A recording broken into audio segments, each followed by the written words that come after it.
A very good evening to all of you. I welcome you all once again to the I Can initiative. I hope you had all made the most of the weekend. So let's start today with the personality of the day. So yesterday it was Basava Jayanti. So Basavanna is, as you all know, is a famous social reformer and a philosopher. And so today we will see what all qualities did Basavanna have and how he inspires us today. So first of all, he is a 12th century social reformer and a philosopher. So it was in the 12th century, and he had a lot of contribution to make in the literature field as well as in the philosophical field.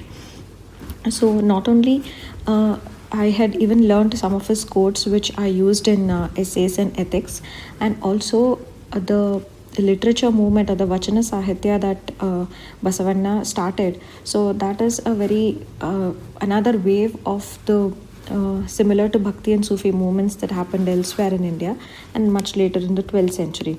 So even in writing history and culture answers, this is very helpful. So the first thing that his contribution was in the literary field. So in the literary field, he introduced the Vachana Sahitya. So that is, he started writing poems through which he expressed his reformist ideology. And he said that everybody in the society is equal. So there is nothing like upper caste and lower caste. So he saw that in the temples, the priests and the upper caste only had the upper hand, and the backward classes were being harassed and oppressed. So he told that my legs are the pillars, my body is temple, and my head makes the golden cupola. So this is what he had to say when he saw that there was discrimination in the entry to temples and all, and performing the rituals and all. So this three lines, that my legs are pillars, my body is the temple, and my head makes a golden cupola, I had written this even as part of an essay that spoke about the inequalities in the existing in the society. So you can make use of these quotes also as part of your ethics and essay answers. So when he told that the God actually lies within the individual and you don't have to go searching for the God in the temples, so this immensely gave a boost to the self-respect among all the people. And he was also against inequalities of all sorts. So he was against the untouchability that occurred during his time. He used to go to the homes of the so-called untouchables and eat foods to show that there is nothing like untouchability. And he was also one who used to speak about the women's right. So he brought the women also to the forefront in the society. He set up what are called as Anubhava Mantapas. Anubhava means is experience, and then Mantapas, it was a place for democratic exchange of thoughts, where all people, irrespective of what caste they belong to and the gender, they gathered there and they discussed upon various issues that their society is facing at that point of time. And he also gave a famous slogan called as Kayakave Kailasa, which means Kayaka means work, and Kailasa is the place where Shiva resides. So it means that work is worship. So he told that people, all work is equal. No work is less or no work is more. In fact, doing your work religiously and honestly is worship itself. So that is what he told. With these noble thoughts of Basavanna, we will move forward with the first topic of the day, which is the governor's discretionary powers. Now, first of all, let's see why this topic is in news. So this has got something to do with what is happening in Maharashtra. So the Chief Minister Uddhav Thackeray had, when he was appointed as the Chief Minister, he was not a member of the Legislative Assembly. So the Constitution has provided that a person can be elected, can be a Chief Minister or a Prime Minister without being a member of either House of the Parliament or the State Legislature. But however, the Constitution imposes a time period, that is a period of 6 months, within which the person has to be elected to either of the House of the Parliament or in the case of State Legislature. But however, the situation because of the COVID-19 crisis has been such that polls are not possible to be, it's not possible to have polls in Maharashtra as of now. So therefore, the chief minister has to get somehow elected to the house, to the legislative assembly. So the only way that remains is through the nomination that the governor does. So governor nominates under Article 171(5). Governor nominates persons who are having special knowledge or practical experience in fields like literature, science, art, cooperative movement, and social service. So under this article, governor makes the nomination. Now, the state government has requested the governor to nominate the chief minister into the house, so that he is not automatically disqualified from becoming the chief minister after a period of 6 months. Now, for the governor, there is a dilemma. The dilemma is under Article 163. 163 of the Constitution says that the governor has to exercise his duties based upon the aid and advice of the Council of Ministers, except in those cases where he has to exercise his duty based on his discretion. Now, in this case, the state cabinet is asking the governor to nominate the chief minister. So therefore, should the governor now abide by what the aid and advice of the Council of Ministers is, or should he use his discretionary powers?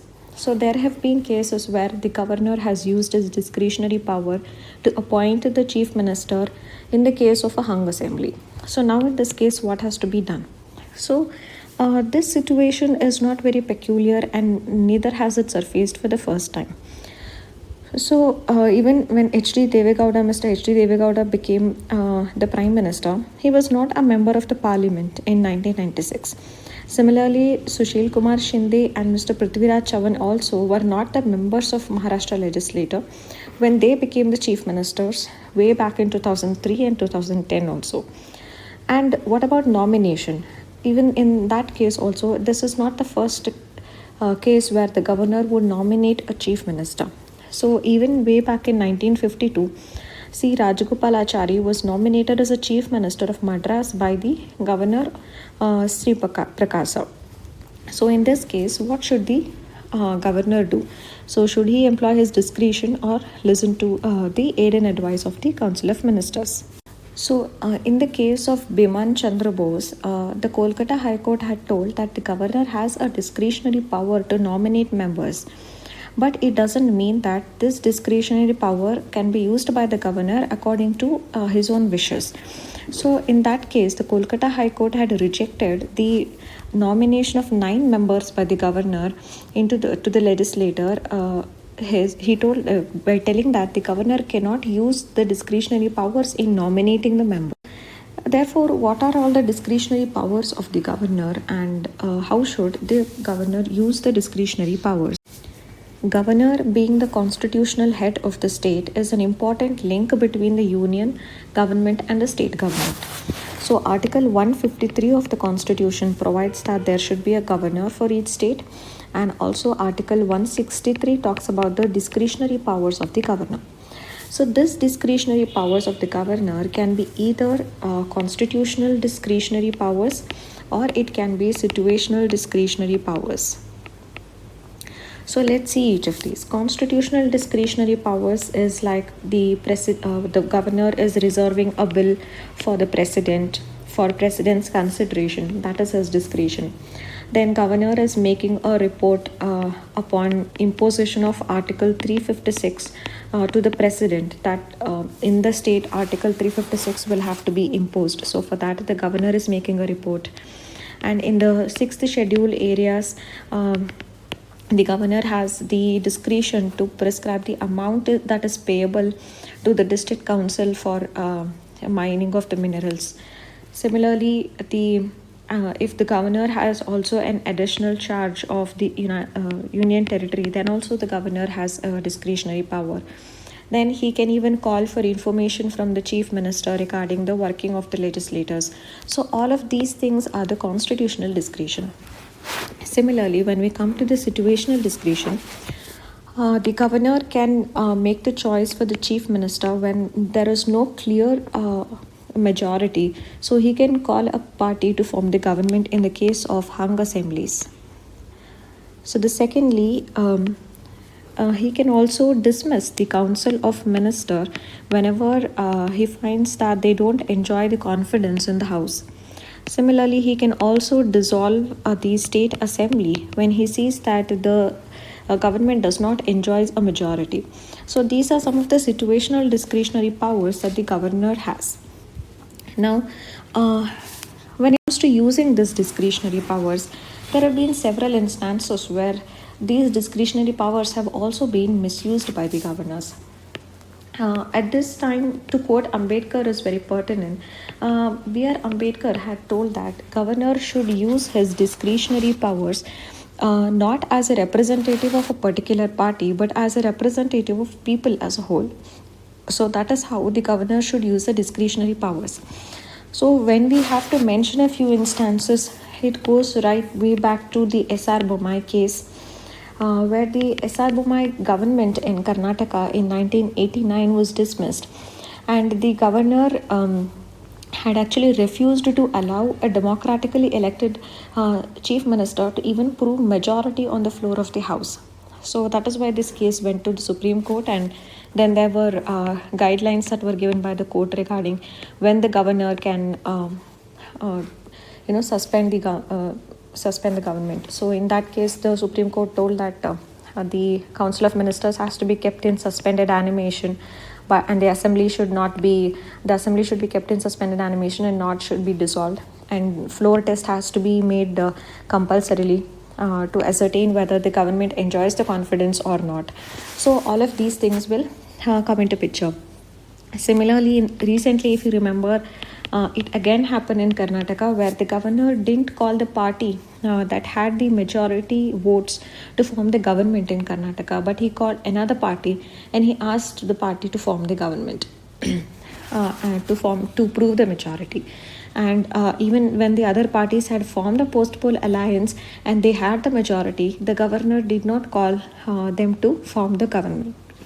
Similarly, recently also we have seen how Tamil Nadu governor was appointing the vice chancellors without the consultation of the state government.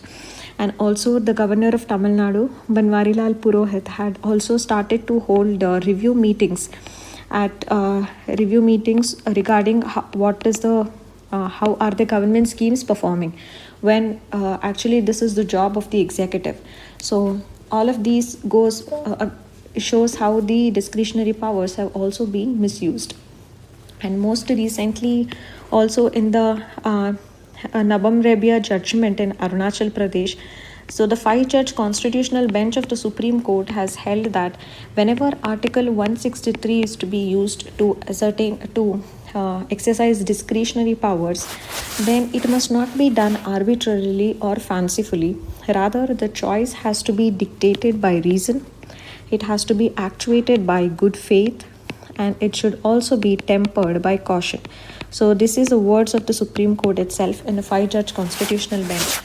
So the court held that while the governor exercises discretionary powers under Article 163, it has to be dictated by reason, actuated by good faith, and also tempered by caution. So this is how the exercise of discretionary power should be. So with this, we will move to the next topic, which is the women in the panchayati Raj institutions, a case study. So here was an example of a young sarpanch whose name is PRIYANKA MEDANKAR. She is the sarpanch of Medankar Wadi near. So in this, the Prime Minister actually called for a video conference wherein he interacted with various sarpanch of the villages. And after the video conference got over, PRIYANKA MEDANKAR got a call from the Prime Minister office telling that the Prime Minister has highly appreciated her efforts to curtail the COVID crisis in her village. So this shows how a woman can succeed equally well in a leadership role. Also, you look at the steps that she has taken. So she had made it mandatory that the grocery and the vegetable shops will remain open on alternative days.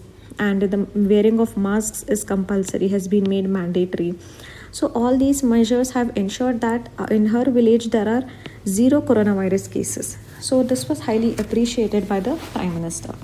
So this shows that last time when we were analyzing the issue of the panchayati Raj governance and how the functioning of them, we had seen the concept of sarpanch pati. So wherever, even if a woman is a sarpanch, she is actually a sarpanch because the seat is reserved for women. But even if it is if a woman is a sarpanch, the leadership role is actually exercised by the men in her family. So this shows that other women can also aspire for such leadership roles, and they can come forward and stand for the elections and get elected, and also take innovative steps to ensure that their villages are they don't face such crisis. So this is a very good example of how the women are performing in the local self-governance institutions. This can be quoted in answers. The next thing we're going to see is about the reservation issue.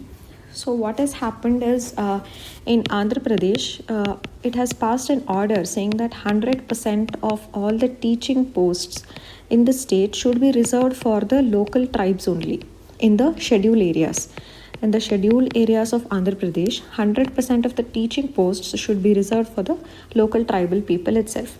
So now Supreme Court has quashed this order of Andhra Pradesh.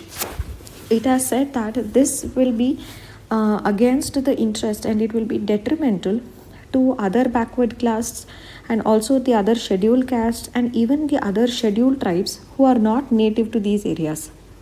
So this is detrimental to these interests. The state government had argued that there was a lot of absenteeism among the teachers who were employed in these scheduled areas, because these scheduled areas are remote areas and these teachers were not natives. So time and again they used to go to their natives, and this led to chronic absenteeism among the teachers. But however, what the court argued was that if that was the case, then putting only the members of the local tribes is not a viable solution. So the state government can offer some other incentives to ensure that there is no absenteeism among the teachers. But just to keep all the posts of the teachers for the local tribes will be detrimental for the other scheduled castes and scheduled tribes and other backward classes who are not native to this area but are residing there. So this is a recent example of how a reservation has led to controversy, and we have to know in detail about the analysis of the reservation policy. Has it been effective, and do we need to make any amends to it? All of that we need to know. So we come to the next topic, which is a nuclear arms race. So in the recent times, it has been told that there is a new nuclear arms race because China is again and even United States and Russia, they are all now aspiring to increase their arsenal, and their arms race is also increasing day by day. So in this context, we will see what efforts have been made and what has been the effectiveness of these measures till date. So first, if we go back, we also know that at United Nations also, India has time and again called for disarmament and nuclear non-proliferation and all that. So if we go back to 1963, we had the Partial Test Ban Treaty. So this banned the nuclear tests in underwater and in the atmosphere, underwater and atmosphere. But however, this led, what it gave rise to was, it just drove the testing underground. So it just drove the testing underground because it only dealt with conducting the nuclear tests in underwater and in the atmosphere. So it just drove the tests underground. Secondly, if you see, in 1991, when the USSR broke down, then Russia had told that there will be a unilateral moratorium on testing. So similarly, after that, United States followed by, and it also told that there will be a moratorium on testing. But by then, United States had already conducted more than 1,000 tests, and Russia had conducted already more than 700 tests. Then comes the Comprehensive Test Ban Treaty, which entered into negotiation in 1994. But this never entered into force. Why? Because firstly, China and France, they started arguing that there cannot be a comprehensive test ban because you need to have some nuclear deterrence also for the countries. And secondly, under the CTBT, the United States told that there has to be a zero yield test ban. So which means United States said that there has to be a prohibition on the supercritical tests but not on the subcritical tests. So it just banned the zero yield tests, that's all. And then also if you see that several of the nuclear powers, China, Iran, Israel, Egypt and US, they had signed but they never ratified the treaty. And also North Korea, which is a nuclear state, Pakistan, India, they have not even signed the treaties. So North Korea, for instance, it conducted 6 tests between 2006 and 2017. So this shows that because of all these, CTBT never even finished the negotiation stage and it never entered into force. And after that, there was a new strategic arms reduction treaty also, that is called as the New START. So it is called as New Strategic Arms Reduction Treaty, New START, which had limited the US and Russia's arsenals, but it also expires in 2021. And United States has already told that it has no intention to extend it. But however, even today, US and Russia still account for more than 90% of the global nuclear arsenals. So this also shows how effective these things have been. And also you can see recently how the P5+1 deal that was signed with Iran by the P5+1 has been broken by the United States, and US has pulled out of this deal. And also there was what is called as an INF treaty, which is the Intermediate Range Nuclear Force Treaty. So this was entered in 1987 by US and USSR. So according to this treaty, all the intermediate and the short range missiles, which has the range of 500 to 5,500 kilometer, so these missiles were to be eliminated. But in 2007 itself, Russia had withdrawn from this treaty. So now US has also withdrawn from this treaty in 2018. So this was about the Intermediate Range Nuclear Force Treaty. And also now United States has announced a 30-year nuclear modernization plan, and an outlay of 1.2 trillion has been kept for this. So this also shows how there is still a nuclear arms race that is going on. And finally, when you talk about NPT, so NPT was also one measure, but what about its effectiveness? First of all, NPT had 3 pillars. One is non-proliferation, second is disarmament, and then third is right to peaceful use of nuclear technology. So non-proliferation, disarmament, and right to peaceful use of nuclear technology. But however, India feels that this selectively it is applicable to the non-nuclear powers itself. So it basically legitimizes the monopoly of the 5 nuclear weapon states, which are also the 5 security member states of the United Nations. So therefore, India did not sign the Nuclear Non-Proliferation Treaty. So this all shows the effectiveness of the measures that have been taken to control the nuclear arms race in the world. But however, there have also been few success. First of all, the Stockholm International Peace Research Institute has told that in the world there has been less nuclear arms. So there has been less nuclear arms in the world, but however, these whatever nuclear arms are there, they have been more modernized and their size has also increased. So this is what the Stockholm Institute of Peace Research, International Peace Research Institute had to say. And also, at the start of 2019, United States, Russia, UK, France, China, India, Pakistan, Israel, and North Korea, all these countries, they together had nearly 13,800 nuclear weapons, and this was a reduction of 600 compared to the previous year.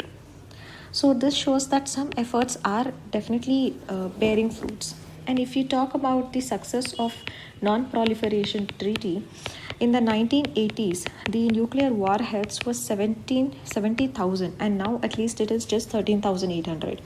So this itself shows at least some success of the non-proliferation efforts that have been taking place.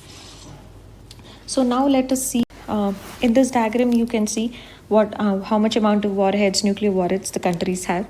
The highest is of Russia, 6850, and then US 6550, and India's is 135, China's is 280. And Pakistan is also fastly developing the nuclear warheads at 145.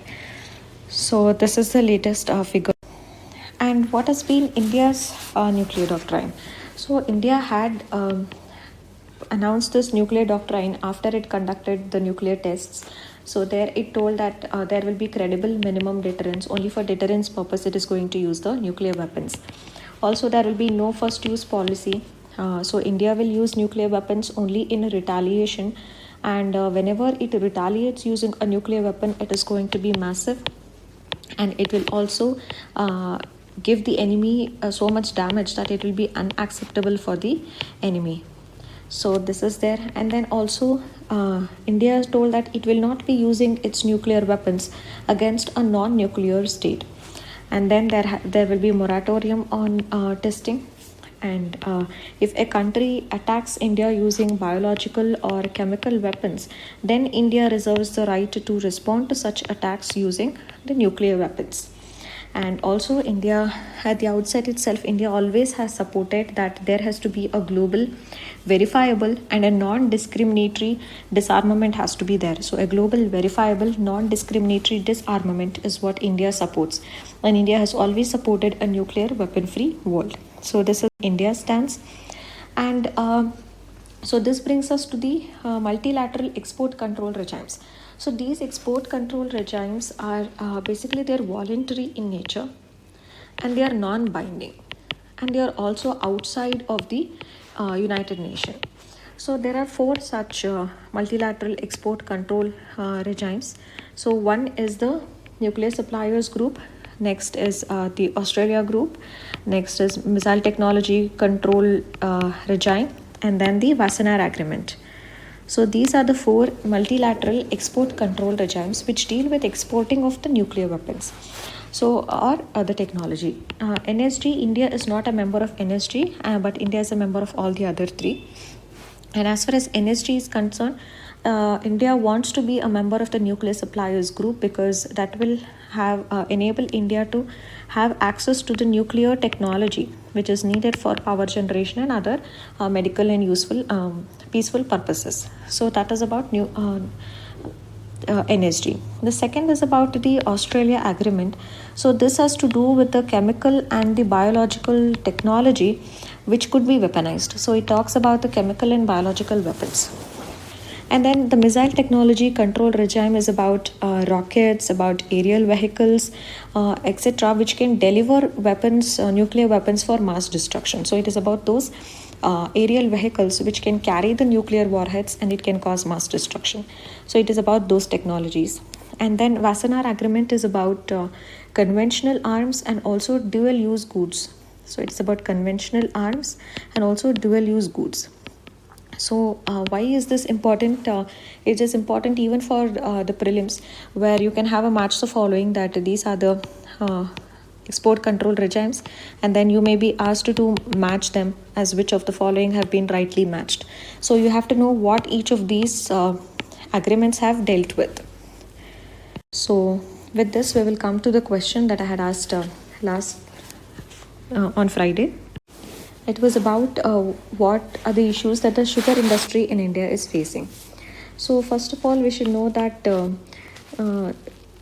sugar industry in India, sugar industry in India is the second largest agro-based industry. So second largest after the cotton textile industry. Sugar industry is the second largest agro-based industry in India. And also very recently in 2018-19, India became the world's largest sugar producer, and it has it has done by putting Brazil to the second position, and for this Brazil was at the first position for more than 16 years, and India has been able to beat out Brazil for the first time in 16 years. And then in 1819 itself, India became the largest sugar producer. And also India has produced nearly 33 million metric tons of sugar, and it contributes to nearly 19% of the world's total sugar production. So this is very important. And now we will deal with the problems. So when we talk about the problems, it has to do with two things. One is regarding the source, which is the sugarcane, and the other is regarding to the mills or the where the sugar is made, the sugar industry itself. Okay, so we have to talk both about the raw material, about the sugar industry itself, and also about the market linkages. That is, both forward and backward linkages will have to be covered. So first we'll talk about the localization of the industry. So why localization? Because sugarcane is a perishable item, and it also loses weight, it loses the sucrose content very fast. So it cannot be transported for long distances, particularly when the transport facilities are also not good, when the roads are not good. So therefore sugar industry has got established in areas where the sugarcane is cultivated. So this is one, it has localized. The second thing is the yield of the Indian sugarcane is very low. So this is one major disadvantage, because India's yield is nearly 65 tons per hectare. But if you compare it with Java, it is 90 tons per hectare. And if you compare it with Hawaii, it is 120 tons per hectare. So our yield for sugarcane per hectare is very low. And thirdly, we have a short crushing season. So in the whole year, we have a crushing season of just 4 to 7 months a year. And now that the summers are increasing and the winters are, the number of days is reducing, this crushing season is even becoming even shorter. So this has kind of become a seasonal job where the mills and the workers will remain idle for the remaining part of the year. So this will create financial problems for the sugar industry as a whole. And also there has been the cost of production is very high. So in India, the cost of production is very high, and this is one of the highest in the world itself. So we also have why cost of production is high, because the process of production itself is uneconomic. Then the technology is also not very efficient, and the high excise duty, all of these results in high cost of production. The next problem is uneconomical units. So our units, they are not big in size, so therefore the sugar industry will have just a capacity of 1000 to 1500 tons per day. So because the size is very small, it cannot reap the benefits of economies of scale also. So this makes these small units uneconomical. And then if we talk about the technology, it is obsolete. Old and obsolete technology, the machinery that is used in the sugar mills, so they are nearly 50 to 60 years old, and they need to be rehabilitated. So this hits the profit margin of the mill owners. So these old machinery will have to be replaced by the new machinery as well. So these are some of the problems that the sugar industry is facing. So in the question I had asked what are the problems the sugar industry is facing. So I had not asked for any solution as such, but still whenever you write the conclusion in such answers, you need to suggest some steps that have already been taken and what needs to be done. So something like on a positive note, you have to conclude. So for example, the government had set up a Rangarajan committee, so which talked about deregulating the sugar prices. So then we had the government has also been providing soft loans to the sugar mills, so that they can revive, and they had been debt ridden and they were unable to pay the farmers for getting sugarcane from them. So to revive the mills, soft loans were given by the government. So now fair remunerative prices also, several state governments are giving good fair remunerative prices to the farmers. And the government has also giving export subsidy is also being given to the sugar industries. And now government has come up with the new biofuel policy, so in which it is encouraging bagasse cogeneration plants and fuel from this. And then also ethanol blending program is there. In the ethanol blending program also, ethanol will be 5% has to be blended with the petrol. and used in the vehicles. So these are all some of the policies of the government which has actually helped the sugar industry, and these are the measures taken by the government to revive it. So all of these things can be quoted. And when you talk about the problems, we had listed out 6 problems, but the latest problem, as in the previous class on Friday, I think I was telling that sugar prices in the world are also falling. Why? Because there is a glut in the market, so there is overproduction. So that is also one of the problems. And another problem that we studied that day was the fall in the oil prices. Because there is a fall in the oil prices world over, including Brazil, they are not diverting a significant portion of the sugarcane to producing ethanol, because oil itself is becoming too much economical that production of ethanol is now not competitive for them. So they are diverting more sugarcane to the production of sugar. So this has led to more production of sugar in the world, and there is a glut in the market, and there is not much demand. So because of the COVID, the restaurants, the weddings, everything is not happening. Restaurants are all closed, weddings are not happening. So all the latest problems also make it a point that you mention in the answer. So now we will see the question for today. What are the issues associated with the office of the governor? Also suggest measures to overcome the issues along with relevant recommendations of various committees. So do make a mental framework of the answers. So that's it for today. Thank you.